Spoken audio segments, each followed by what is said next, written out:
Chiquitita is quick, witty, cheeky, arrogant, and beautiful.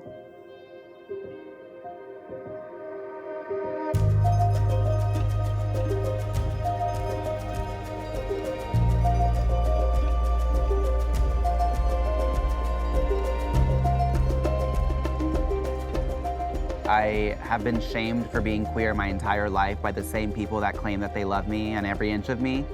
But that can't be true if I can't talk to you and if you can't show me compassion. So I started finding it myself. And if there's anyone that feels like the world is too dangerous to be trans, or you are not gonna be beautiful, or like any of these things, know that so many of us before you have thought the same thing and are excelling and are thriving. And you are able to thrive, and you deserve to thrive, because this world is yours too. And I don't want anyone to forget that. I forget that sometimes, and then right back, I'm in this headspace of like, I deserve to be in the same planet as every other cis person that claims that my life is unholy or ungodly or I should kill myself. This is my world too.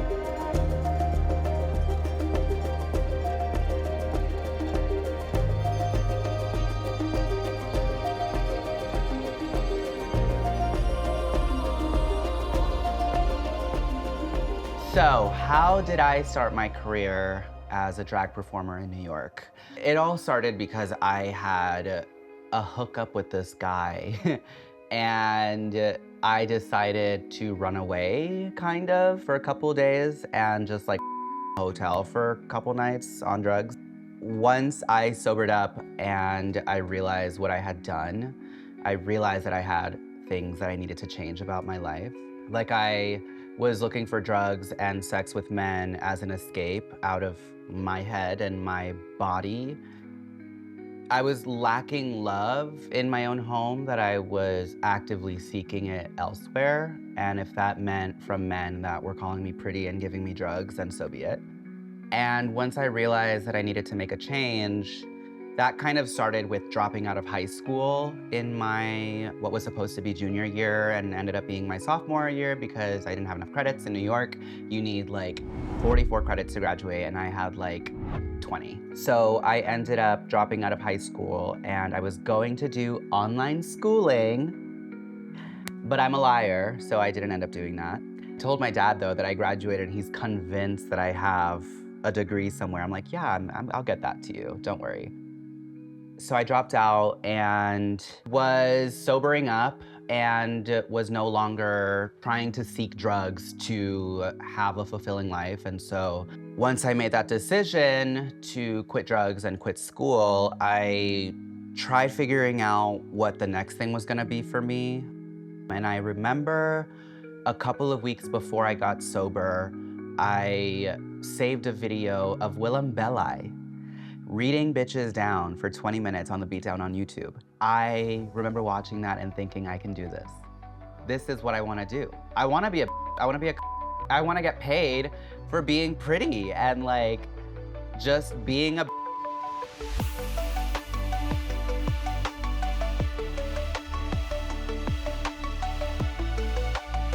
And eventually I started working on my makeup in 2014. I started watching YouTube videos about performers, and I ran across Queens of Kings.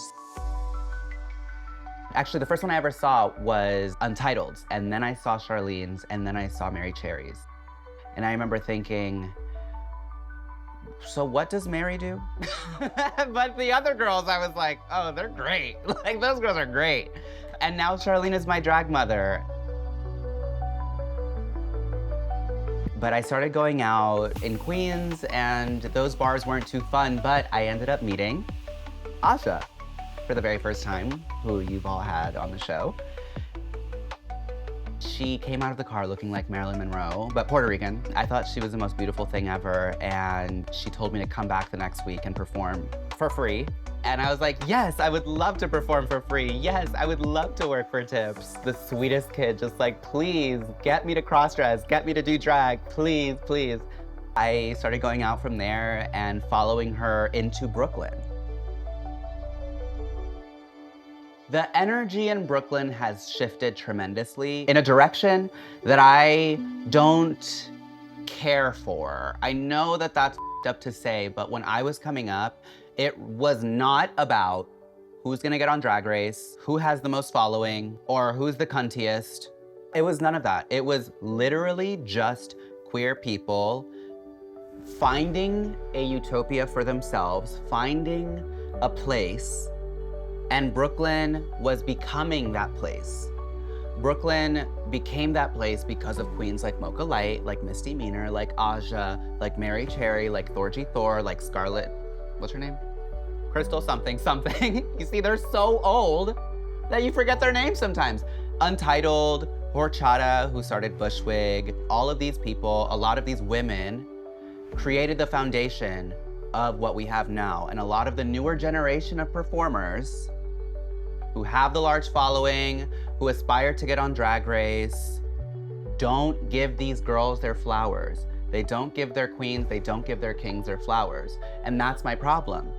Because I don't think that you can have an accurate view on where your career is gonna go, where you as a queer person, what your outcome can look like if you are not properly giving those people the respect that they deserve. Even just the acknowledgement that they're even there is enough. And girls don't even do that because they're in their own worlds, they're online, they're on Instagram, they're the cuntiest, they're the fiercest, they're the skinniest. But can you perform? Can you hold a mic? Can you hold a candle? Probably not. And those girls I want to quit. I want them gone. And stop moving here. There's too many of us. But the people that are here, I love you. You're the best. You're amazing.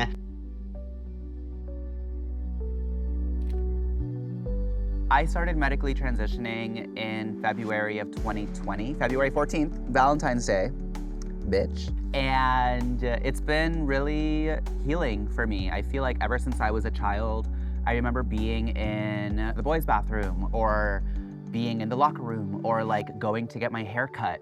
All of these quintessential little parts of a man or a young boy's life absolutely ruined my day.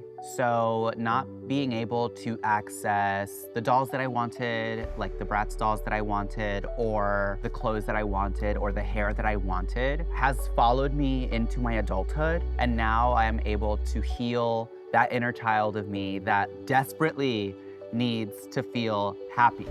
It feels good.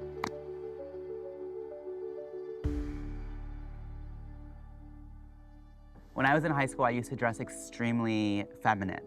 And I didn't have the language for myself or the capacity in my home to understand what I was dealing with. You know, like I couldn't talk to my mom about the gender stuff. I couldn't talk to my brother about it because I idolized him, and so like I have to be a guy, right? I have to be a man. I'm his younger brother. I couldn't talk to my father about it. I couldn't talk to anybody about it. But I would dress very effeminate. My dad tells me, I remember the first day that you wanted to go shopping by yourself and you came home with a pair of heels. I was like 13, and I used to wear leggings to school. I used to wear like a handbag as my, like a purse as my school bag. I didn't have the language then to know that I was transgender, but I knew that that was the clothes that made me feel powerful.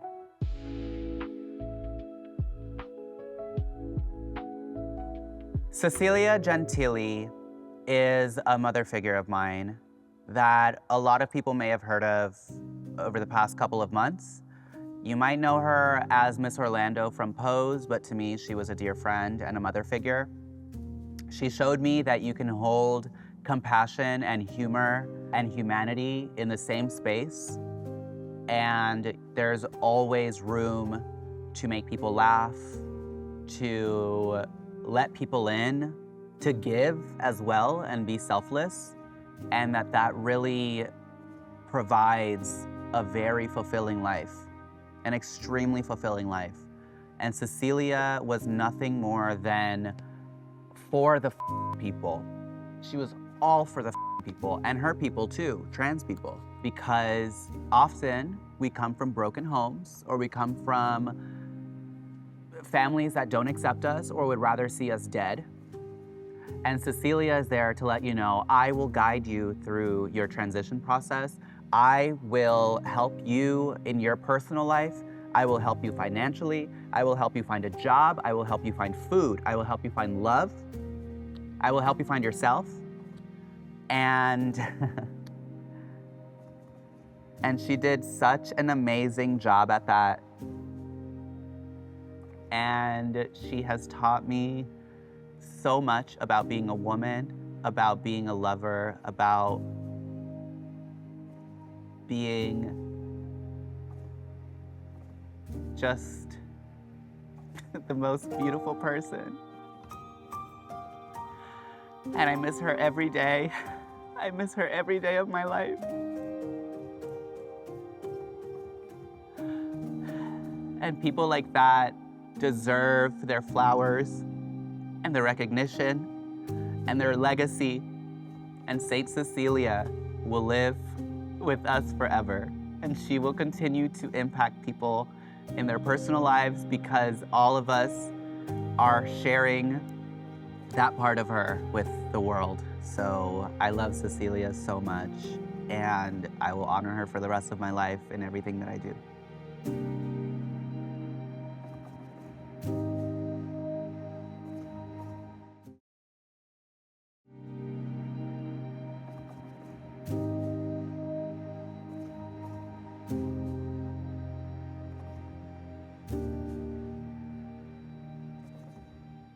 I have been claiming Charlene as my drag mother since 2019, maybe a little earlier, because she is really the only performer that I idolize in my circle. I have a lot of very talented friends, but not all of them are divas, and Charlene is a diva. Right.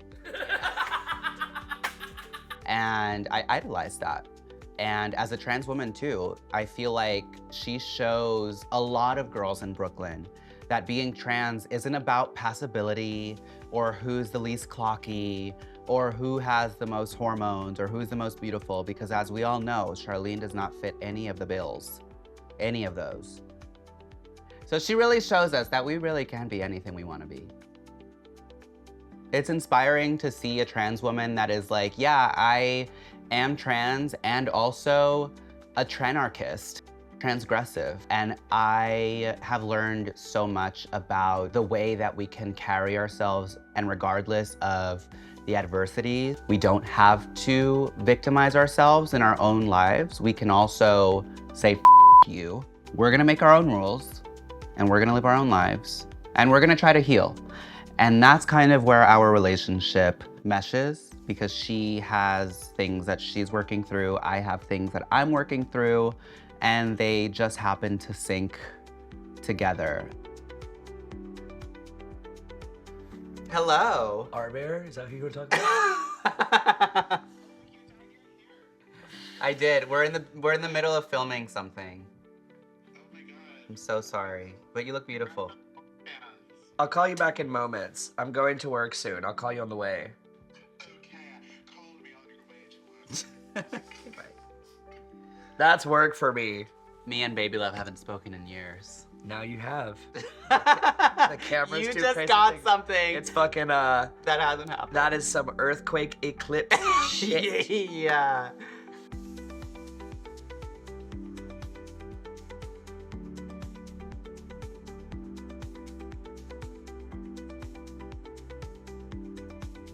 What is it like on stage when I'm hosting? I don't know. I just like to I like to check my surroundings. I think a smart drag performer checks their surroundings for like bits. Like if you're thinking, ooh, at this part of this song, I should walk over there, I should get on that, or I should do this with that person, or whatever it is. Do the same thing with your humor. Just analyze your surroundings or the situation. And sometimes there's people that look really funny in the audience that you can make fun of. Or yourself. People love drag queens with humility. A very important quality to have if you want to make it.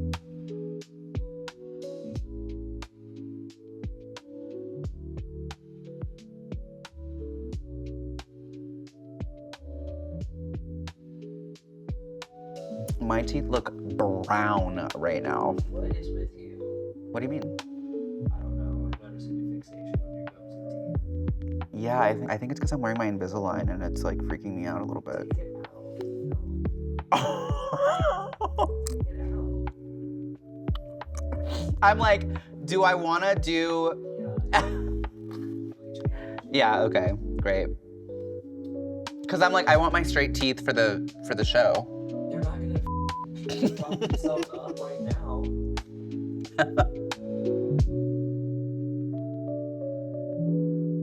We are doing Trans Excellence tonight. Trans Legal Defense Fund is gonna be there. They're gonna have a booth where people can legally start the process to legally change their names. We're also going to have Cecilia stickers that I printed out for the last Trans Excellence, but they didn't show up on time because I'm a procrastinator.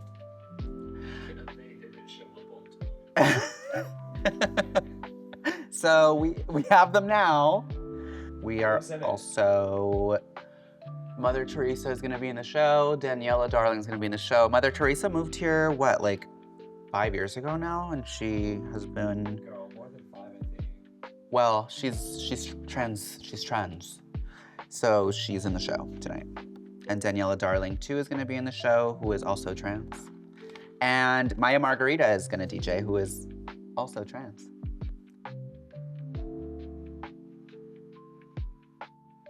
About time for me to boogie.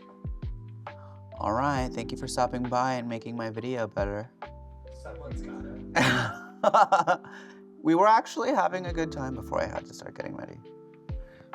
Now I'm having a terrible time. Just be yourself. Right, that always works.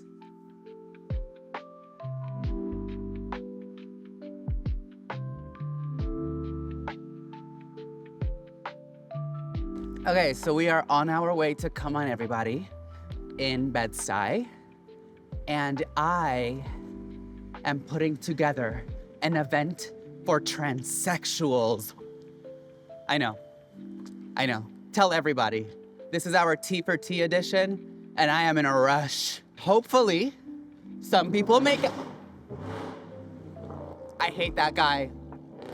Hopefully, some people make out with me tonight. I'm into all types of men, you know? Trans men, cis men, cameramen. He giggled. Hello, welcome.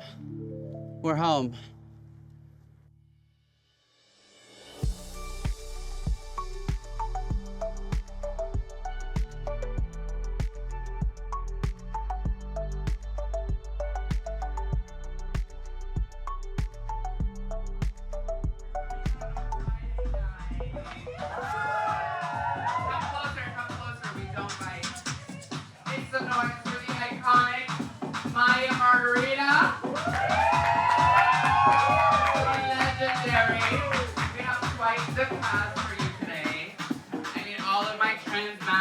Front of the stage, and I need all the trans femmes to the back so that everyone has a clear eyesight of the show.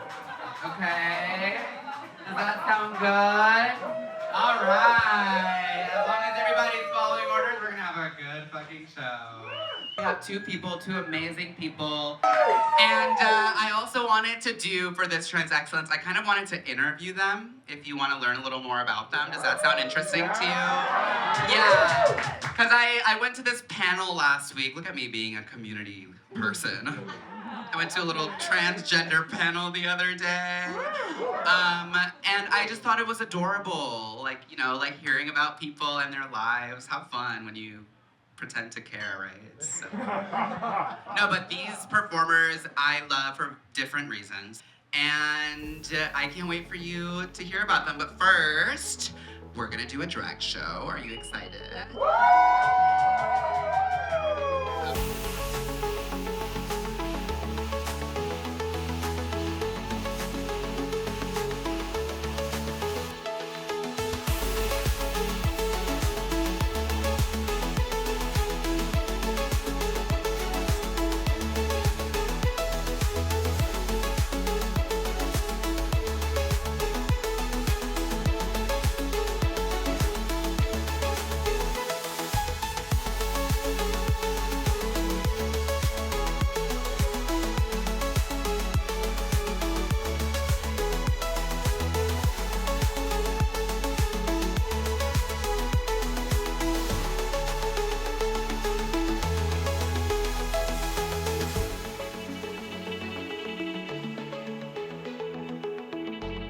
We also have Daniela Darling, who is relatively new, I guess, to the Brooklyn drag scene, but I've been seeing her do drag here for like 2 years now. Yeah, make some noise for her. Pretend you know her name.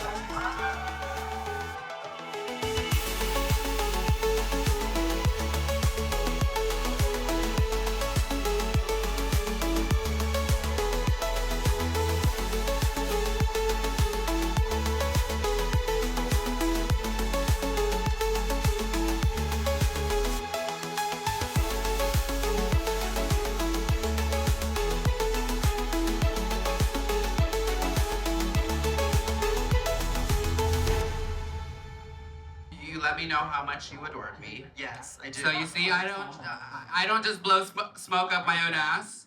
Okay, I do too. People do it too. Daniela does it too. She helps. But why? Well, Why do you like me? well, I will say where I come from, there are about, The cornfield? yeah, literally, there are probably Columbia. 10 to 15 drag queens, period, that I don't think I could even name that many, that's being generous. So coming here and seeing like full cast of all trans Latina performers or all trans performers was huge for me. And you were one of the first people that I saw before I moved here doing that kind of stuff. So, and even now that like, it's been a while, but we're still not seeing enough of that. So it's cool. that I you've wish been we saw doing that. less of it. Ah! Put him back. In the back of the room, in the back of the I'm room. over the inclusivity of it all.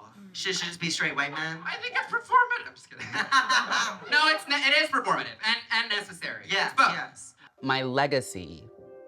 I just would love to be a native New Yorker that has done her part in this city, that has picked up a brush and, helped paint the mural of New York City nightlife, of queer life, of the generation after HIV and AIDS that is able to thrive and live a long life. I would like my legacy to be ingrained in the cement here. And I know that if I were to die tomorrow, bitch, I did that.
But before I apply my moisturizer, I love applying my hydrating hyaluronic acid serum. It's perfect because you actually have natural hyaluronic acid in your body. So this absorbs right up. Okay.